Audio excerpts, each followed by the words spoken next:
तुझी टीचर तुझं ऐकते? काय ऐकते का? तुझी टीचर सुंदर आहे.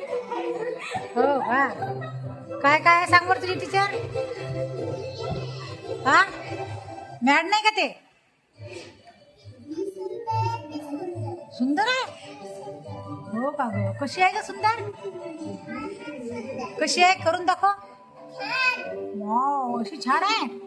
कशी आहे? कशी आहे? काय काजळ लावते काय ते?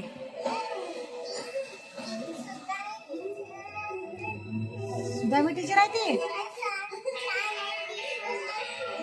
सुंदर खूप आहे. नाही बाई, छान आहे, सुंदर आहे, खूप आहे. तुला आवडले का ते? तिला आपल्या घरी आण ना. स्कूलमध्ये राहू दे तिला. तूच तर म्हणतो खूप छान आहे, खूप सुंदर आहे. हा, मला वाटलं पागल आहे का ते? पागल नाही ते. छान आहे.